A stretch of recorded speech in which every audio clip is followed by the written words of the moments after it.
The Muslims ruled nearly all the Indian subcontinent at one point, and in this video I will explain it all from the start to the end, from the modern to the past. So full screen the video and let's dive in. Over several centuries, the Indian subcontinent saw the rise and fall of numerous empires. Today, we look at this interesting and complex part of history, starting from the conquest of Sindh. You see, Muslim traders had already been active in the Indian Ocean for centuries, fostering economic ties and cultural exchange. However, piracy in these waters prompted a military response from the Umayyad Caliphate. Hajjaj bin Yusuf, who was an Iraqi wali or governor under the Umayyad Khilafah, his niece was kidnapped in a pirate raid. As soon as Hajjaj got the news, he went straight to the Caliph Al-Walid I and asked him to send a message for the release of Muslim captives.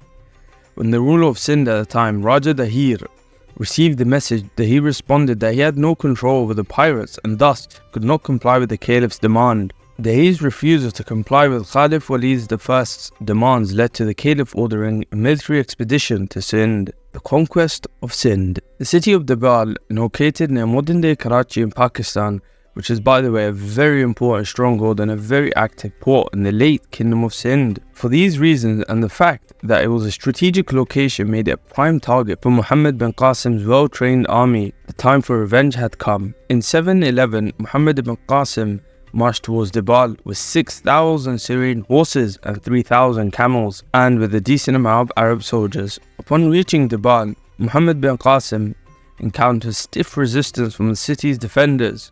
Dabal was well fortified with high walls and a strong garrison. The defenders, aware of the advancing Umayyad army, had bolstered their defences and prepared for a prolonged siege. Interestingly, the fort was protected by a nephew of King Dahir, with around 7,000 troops. However, Muhammad bin Qasim employed advanced siege tactics. His engineers constructed massive catapults, which were capable of hurling heavy stones over the fortified walls. Bin Qasim did not attack straight away. In fact, he waited and waited for a total of 7 days encamped outside, until he got the go-ahead from Hajjaj. This just shows the loyalty of Bin Qasim. Moving on, after he received the go-ahead after several days of relentless bombardment, a critical section of Dabal's walls was breached. Muhammad bin Qasim launched a full-scale assault, with his troops pouring through the breach. Fierce fighting ensued within the city as the defenders made a desperate stand. The superior organization and tactics of the Umayyad forces prevailed.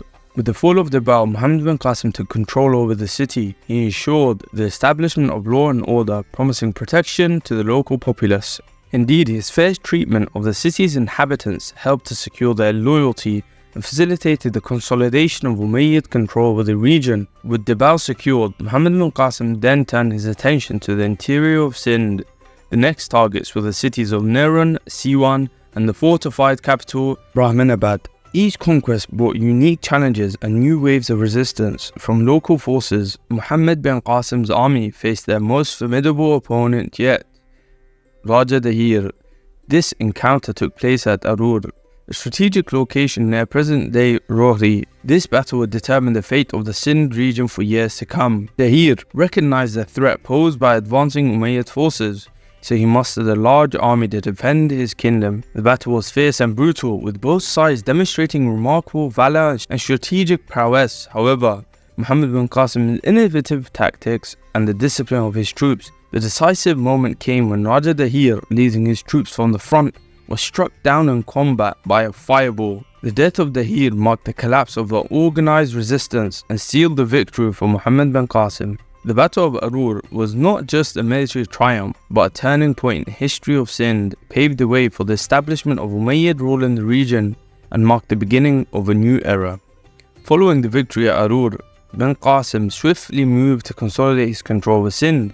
He implemented reforms and ensured the integration of Sindh into the wider Umayyad Caliphate. His policies emphasized justice and cultural integration, winning the support of the local populace. Following the death of Muhammad bin Qasim in 715, the newly established Umayyad rule in Sindh faced significant challenges. The transition of power was far from smooth, as the Abbasid Khilafah struggled to maintain its authority over distant provinces including Sindh. The region witnessed a period of turmoil and transition. The decline of Abbasid power created opportunities for ambitious local rulers and emerging dynasties to assert their dominance. As the Abbasid Khilafah weakened and regional powers vied for control, Mahmud of Ghazni emerged as a formidable force in the Indian subcontinent in the late 10th and early 11th centuries. Mahmud, the ruler of the Ghaznavid Empire, launched a series of incursions into the Indian subcontinent, leaving a lasting impact on its history. Mahmud's campaigns were driven by a combination of political ambition, greed for wealth, and religious revenge. He sought to expand his empire and plunder the riches of the subcontinent. His military expeditions targeted Hindu kingdoms, Buddhist monasteries, and wealthy cities. Mahmud's incursions extended beyond military conquests. His court in Ghazni became a center of learning and culture, attracting scholars and artists from across the Muslim world. Despite facing resistance from local rulers and enduring harsh terrain and climate, Mahmud's expeditions were largely successful.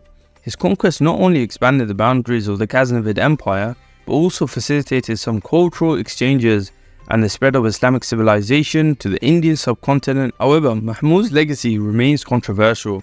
While he is celebrated as a hero in some Muslim traditions for his defense of Islam and promotion of scholarship, others criticize him for his brutality and for plundering the rich Indian subcontinent. Following the period of Ghaznavid rule and the eventual fragmentation of political authority in the Indian subcontinent, the next significant empire to emerge was the Ghurid Empire. The Ghurids' expansion to South Asia started by a series of military conquests led by skilled commanders and bolstered by cavalry forces. The Ghurids conquered territories previously held by Hindu and Buddhist dynasties.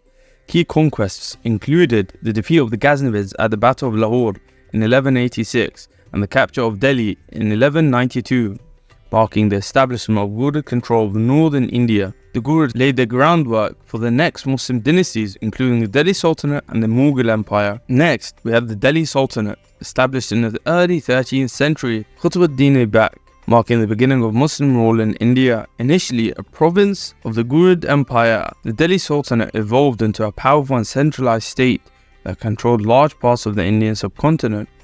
Under the Delhi Sultanate, significant reforms were implemented to consolidate and govern such vast territories. The Sultanate was divided into provinces, each governed by a selected governor responsible for revenue collection and administration.